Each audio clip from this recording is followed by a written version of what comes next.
예수님과 멀어지게 된 45가지 이유. 오늘은 자신만을 위한 삶, 이기주의, 고린도 후서 5장 15절의 묵상 내용입니다. 그분께서는 모든 사람을 위하여 돌아가셨습니다. 살아있는 이들이 이제는 자신을 위하여 살지 않고 자기들을 위하여 돌아가셨다가 다시 살아나신 분을 위하여 살게 하시려는 것입니다. 자, 오늘은 자신만을 위한 삶, 이기주의.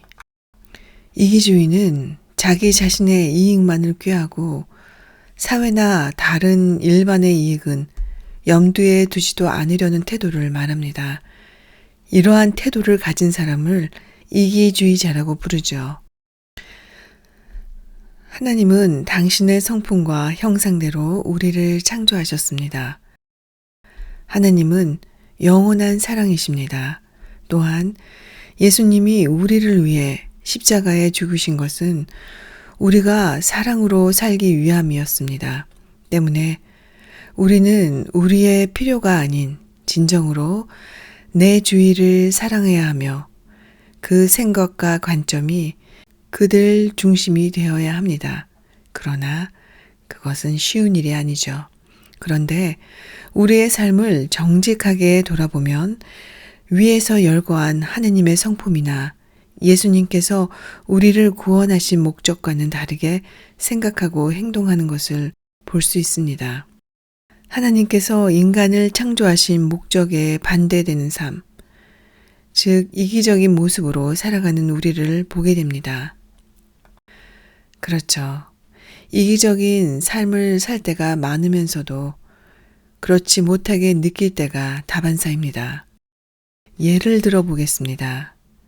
자신의 가족을 사랑하는 것은 매우 중요합니다.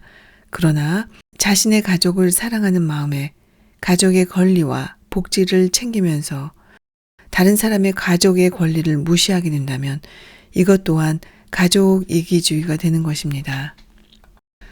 가족 안에서는 어떤가요? 부모가 세상적인 욕심으로 하나님이 주신 귀한 자녀들을 우리의 이기심으로 양육하지는 않았었는지 고백해 봅니다. 이런 모습들은 사실 우리의 삶과 사람의 관계에서 일어나는 이기주의입니다. 그러나 정말 문제가 되는 것은 하느님과의 관계에서입니다. 이기주의자들의 가장 큰 문제는 하나님을 위해 살지 않고 오로지 자기 자신을 위해서 사는 일에만 집중하며 사는 삶의 태도입니다. 자신의 감정, 자신의 생각, 자신의 가진 것과 또한 남에게 보여지는 모습들, 이런 모습에만 관심과 생각이 있을 뿐입니다. 예수님은 분명히 말씀하십니다. 이에 예수께서 제자들에게 이르되 누구든지 나를 따라오려거든 자기를 부인하고 자기 십자가를 지고 나를 따를 것이니라. 마태복음 16장 24절 말씀이죠. 이기주의자들은 도무지 이해할래야 이해할 수 없는 말씀입니다. 아니면 이 기절에 반감이 들 수도 있죠. 예수님은 자기 자신을 위한 삶이 아니라 오히려 자기를 부인하라고 말씀하십니다.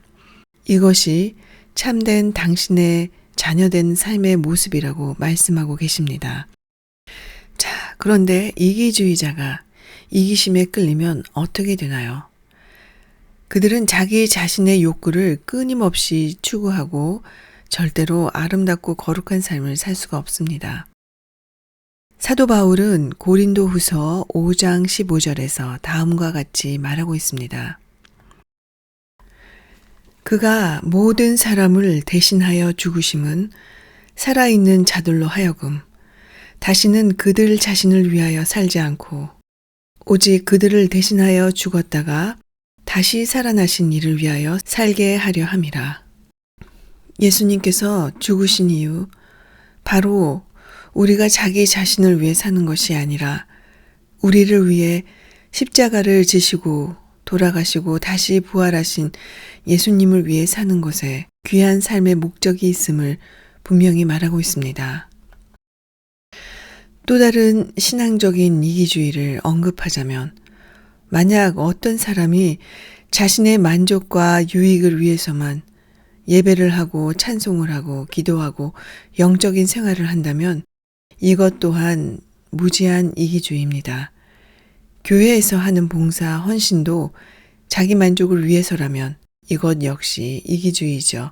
이런 사람들은 외식에 빠지기 쉽고 본인이 필요하다고 간절할 때만 주님을 찾다가 주님의 응답이 없거나 아무런 도움을 받지 못할 때는 인내하지 못하고 주님께 등 돌리는 무례함에 빠지곤 합니다. 우리는 성스러운 예배에 참석하고 헌신과 봉사를 하는 이유가 오직 주님을 위함이어야 하고 또한 교회 공동체의 식구들을 위해서라는 것을 기억해야 합니다. 나의 만족과 유익을 위해서라는 목적이 들어가면 결국 우리의 신앙생활은 쉽게 이기적이 되어 주님과 멀어지는 이유가 됩니다. 빌립보서 말씀이 이 이기적인 마음을 단절하는 데 큰 도움이 될 것 같습니다. 저마다 자기 것만 돌보지 말고 남의 것도 돌보아 주십시오. 그리스도 예수님께서 지니셨던 바로 그 마음을 여러분 안에 간직하십시오.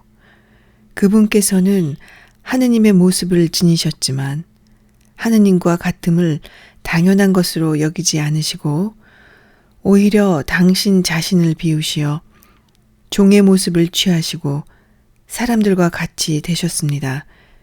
이렇게 여느 사람처럼 나타나 당신 자신을 낮추시어 죽음에 이르기까지 십자가 죽음에 이르기까지 순종하셨습니다.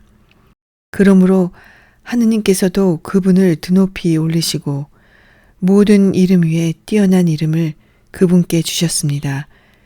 그리하여 예수님의 이름 앞에 하늘과 땅 위와 땅 아래에 있는 자들이 다 무릎을 꿇고 예수 그리스도는 주님이시라고 모두 고백하며 하느님 아버지께 영광을 드리게 하셨습니다. 주님은 각각 자기 일을 돌보는 것뿐만 아니라 각각 다른 사람들의 일을 돌보라고 말씀하십니다. 그리고 기쁨을 충만케 하라고 하십니다. 이를 위해서 사도 바울은 겸손하신 예수 그리스도의 마음을 품는 것을 권고합니다. 자기를 낮추시고 종의 형체를 가지셔서 우리와 같이 되신 예수님의 겸손하신 성품을 우리는 닮아가야 합니다.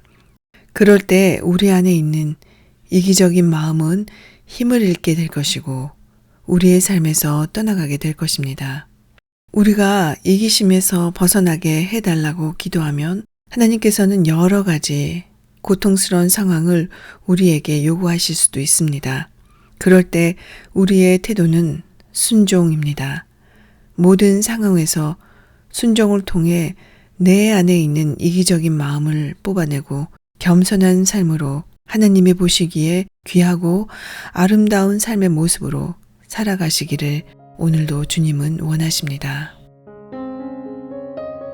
주님, 때로는 자기 합리화로 나를 포장하며 주님이 보시기에는 비굴해 보일 수 있는 이기적인 삶이 있었음을 또한 고백합니다.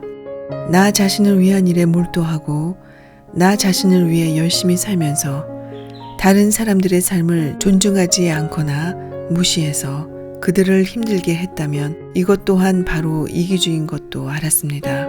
가족을 위해 사는 일도 중요하지만 내 가족만 알고 다른 가족의 피해 따위에는 무감각한 것 또한 이기적인 것도 알았습니다.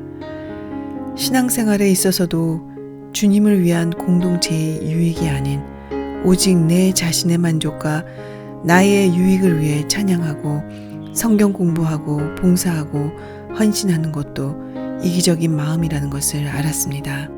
주님, 이제 알았으니 이 이기적인 무지의 마음을 깨달아 당신과 멀어지는 제 영혼을 구원하여 주시옵소서.